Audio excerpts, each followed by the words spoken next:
Pourquoi applaudissons-nous les rebelles alors que nous punissons la rébellion? Pourquoi Napoléon, qui a détruit la République, reste-t-il adoré? Pourquoi Steve Jobs, tyrannique avec ses employés, est-il vénéré comme un génie? Pourquoi les révolutionnaires deviennent-ils des héros dans nos livres d'histoire alors qu'à leur époque, ils étaient considérés comme des criminels? Nietzsche l'avait compris. Nous sommes une espèce fascinée par ceux qui osent briser les règles que nous-mêmes n'osons pas défier. Mais cette fascination cache quelque chose de bien plus troublant sur notre nature humaine. Dans les prochaines minutes, je vais vous révéler le mécanisme psychologique pervers qui nous pousse à admirer secrètement ceux qui détruisent l'ordre que nous prétendons défendre.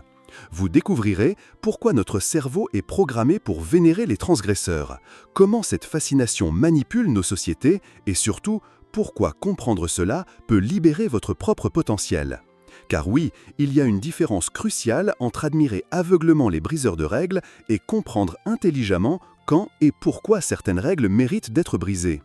Préparez-vous à remettre en question tout ce que vous pensiez savoir sur l'ordre, le chaos et cette part sombre de vous qui secrètement envie ceux qui osent ce que vous n'osez pas. Cette vérité va vous déranger. Et c'est exactement le but. Friedrich Nietzsche a passé sa vie à disséquer cette contradiction fondamentale de l'humanité. Pour lui, nous vivons dans ce qu'il appelait la morale d'esclave, un système où nous créons des règles pour nous protéger de notre propre faiblesse, puis nous haïssons secrètement ces mêmes règles qui nous emprisonnent. « Ce qui ne me tue pas me rend plus fort », disait-il. Mais il y a une suite moins connue à cette phrase. « Ce qui me tue lentement me rend esclave de ma propre lâcheté ». Nietzsche distinguait deux types d'humains, les maîtres et les esclaves. Pas au sens littéral, mais psychologique. Les maîtres créent leurs propres valeurs, brisent les conventions quand elles les limitent et assument les conséquences. Les esclaves, eux, se contentent de suivre les règles créées par d'autres tout en fantasmant secrètement sur la liberté des maîtres. Voici le paradoxe cruel. Nous sommes majoritairement des esclaves qui admirent les maîtres tout en les condamnant publiquement. Nous applaudissons Che Guevara sur nos t-shirts, mais nous votons pour la sécurité. Nous idolâtrons les entrepreneurs qui ont tout risqué, mais nous choisissons le salariat. Cette fascination pour les transgresseurs révèle notre frustration profonde. Nous savons que les règles nous limitent, mais nous n'avons pas le courage de les briser. Alors nous projetons nos désirs refoulés sur ceux qui osent vivre la vie que nous n'osons pas vivre. C'est ça le génie diabolique de cette fascination. Elle nous donne l'illusion de participer à la transgression sans en prendre les risques. 1633, Rome. Un homme de 69 ans est à genoux devant l'Inquisition, forcé de nier ce qu'il sait être la vérité, que la Terre tourne autour du Soleil. Cet homme, c'est Galileo Galilei. À ce moment-là, il n'est pas un héros. Il est un hérétique, un troubleur de l'ordre, un danger pour la stabilité sociale. L'Église, les autorités, même une grande partie du peuple le considèrent comme un fou arrogant qui ose défier la parole divine. Ses propres collègues académiques le fuient. Il meurt, assigné à résidence, isolé, humilié. Aujourd'hui, Galilée est vénéré comme un génie, un martyr de la science, un symbole de courage intellectuel. Des universités, des cratères lunaires, des sondes spatiales portent son nom. Nous l'admirons pour avoir eu raison contre tous. Mais voici la question dérangeante. Si vous aviez vécu en 1633, de quel côté auriez-vous été, honnêtement ? La vérité brutale, c'est que 95% d'entre nous auraient été du côté de l'Inquisition, parce que briser les règles, c'est terrifiant quand on vit à l'intérieur du système. C'est facile d'admirer Galilée 4 siècles plus tard, quand l'histoire a validé sa transgression. Nietzsche l'avait prédit. Nous transformons les transgresseurs en saints une fois qu'ils sont morts et que leur rébellion ne nous menace plus. Nous aimons les révolutionnaires, du passé, ceux du présent nous dérangent. Cette hypocrisie révèle notre lâcheté fondamentale. Nous voulons les bénéfices de la transgression sans en payer le prix. 2018, Elon Musk fume un joint en direct dans le podcast de Joe Rogan. Les actions de Tesla s'effondrent. La NASA s'inquiète. Les investisseurs paniquent. Le monde des affaires le condamne publiquement. Irresponsable, immature, dangereux pour ses entreprises. Mais en privé, ces mêmes dirigeants partagent la vidéo en rigolant. Ils envient secrètement sa liberté de s'en foutre du qu'en dira-t-on. Musk incarne parfaitement cette fascination moderne pour le transgresseur. Il insulte des sauveteurs sur Twitter, traite ses employés comme des machines, ignore les régulations, promet des délais impossibles et manipule les marchés avec des tweets. Selon toute logique rationnelle, nous devrions le mépriser. Pourtant, il est adoré comme un visionnaire. Pourquoi ? Parce qu'Elon fait ce que nous rêvons tous de faire. Il envoie tout promener et réussit quand même. Il brise les codes de la communication corporate, défie les autorités et transforme ses caprices en empire milliardaire. Notre fascination pour Musk révèle notre frustration profonde avec nos propres vies rangées. Nous qui pesons chaque mot dans nos emails professionnels, nous admirons quelqu'un qui tweete « Tesla, action trop chère, lol » et fait perdre des milliards à ses actionnaires. Mais voici le piège psychologique. En l'admirant, nous nous donnons l'illusion de participer à sa rébellion.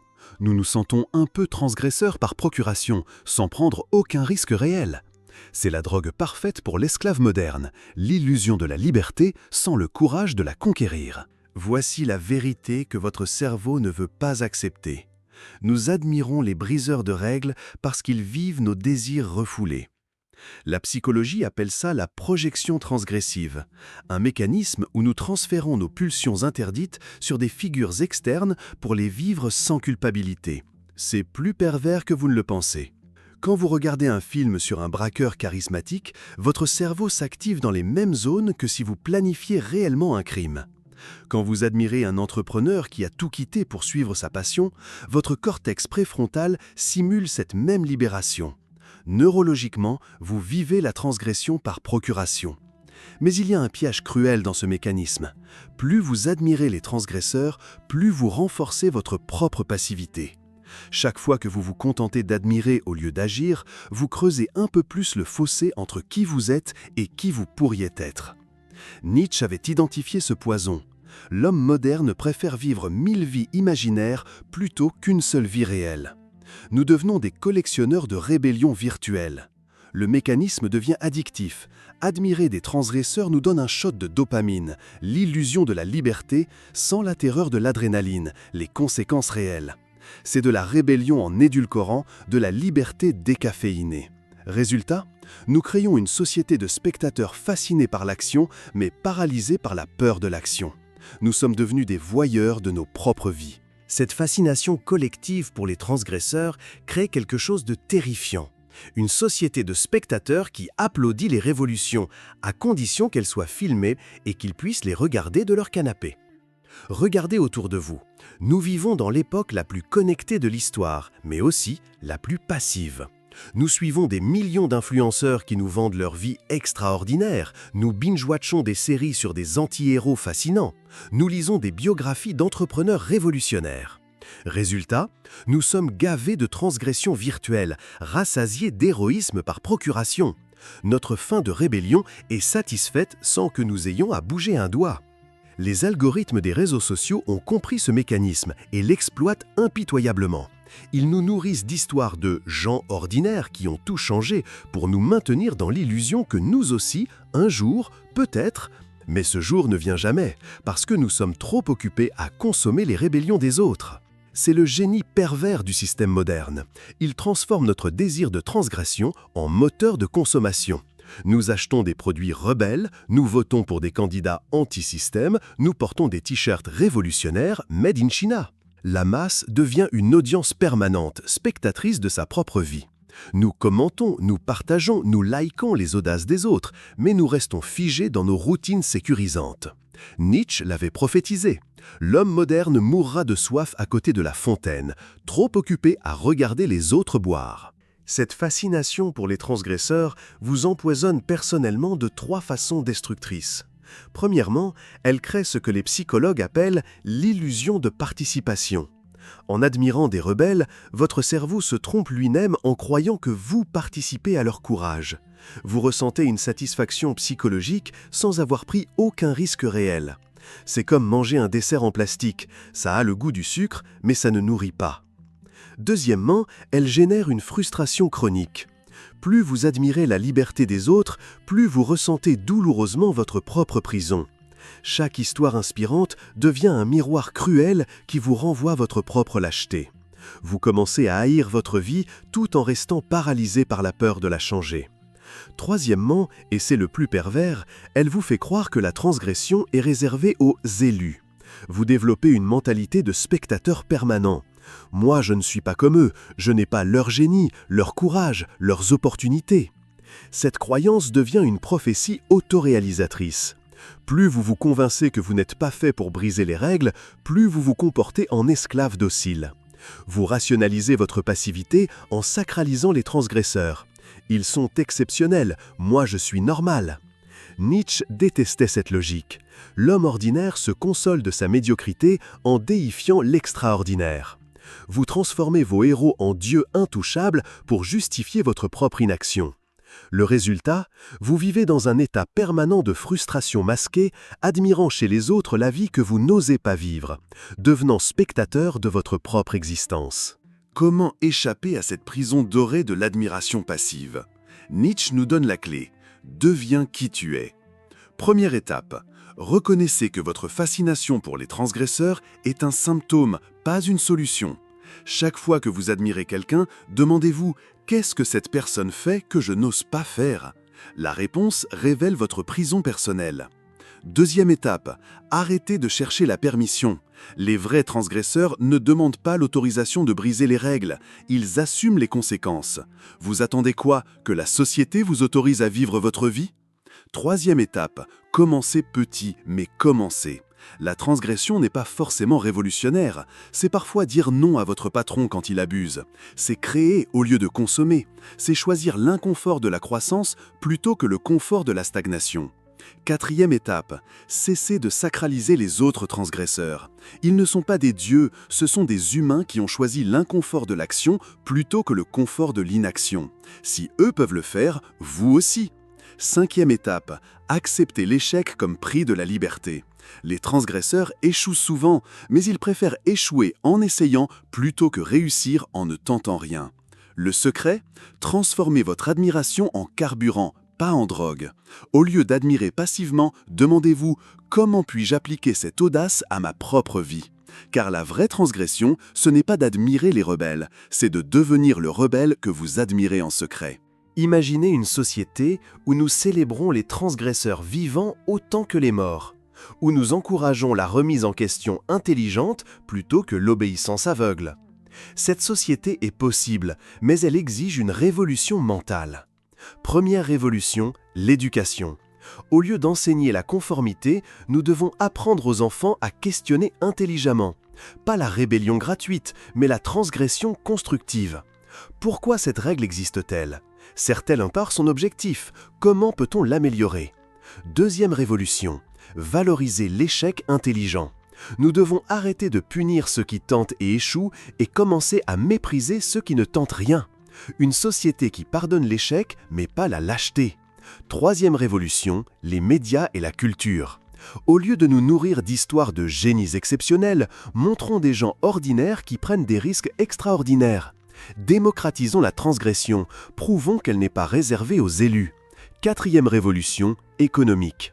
Créer des filets de sécurité qui permettent la prise de risque.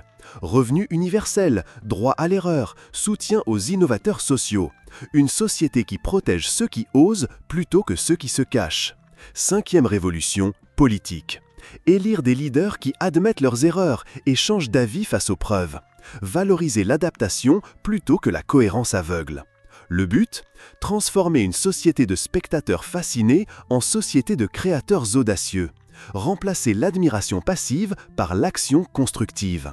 Nietzsche rêvait de surhommes capables de créer leur propre valeur. Nous pouvons créer une société de surhommes ordinaires, des gens normaux qui osent vivre de manière extraordinaire. Ce n'est pas utopique, c'est nécessaire, car une société qui n'ose pas se remettre en question meurt de sclérose. Alors, qui êtes-vous vraiment? Êtes-vous ce spectateur fasciné qui collectionne les rébellions des autres comme des trophées virtuels? Ou êtes-vous prêt à devenir la personne que vous admirez en secret? Nietzsche avait raison, nous sommes notre propre prison et notre propre clé. Chaque jour, vous choisissez entre la sécurité de l'admiration passive et le courage de l'action transgressive. La vérité brutale que je vais vous laisser? Vos héros ne vous sauveront pas. Ils ne peuvent pas vivre votre vie à votre place. Ils ne peuvent pas briser vos chaînes mentales. Seul vous pouvez décider de cesser d'être spectateur pour devenir acteur de votre existence. Cette fascination pour les transgresseurs vous révèle quelque chose de magnifique. Au fond de vous sommeille un rebelle, quelqu'un qui rêve de créer, d'oser, de remettre en question. Cette personne existe, elle attend juste que vous arrêtiez de la nourrir d'admiration virtuelle et que vous lui donniez enfin l'autorisation d'agir. Le monde n'a pas besoin d'un autre spectateur émerveillé, il a besoin de vous, imparfait, terrifié, mais authentique. Il a besoin de votre transgression unique, de votre façon particulière de briser les règles qui vous limitent. Cessez d'admirer, commencez à devenir. Car la seule vraie tragédie n'est pas d'échouer en tentant, c'est de mourir en n'ayant jamais essayé. Si cette réflexion a réveillé quelque chose en vous, si elle a touché cette part rebelle que vous cachez, alors partagez-la. Laissez un like, non pas pour me faire plaisir, mais pour vous rappeler ce moment où vous avez décidé de cesser d'être spectateur. Et abonnez-vous, car ensemble, nous pouvons briser cette société de l'admiration passive pour créer une génération qui ose enfin vivre. Le rebelle en vous n'attend que votre signal. Qu'est-ce que vous allez faire maintenant ?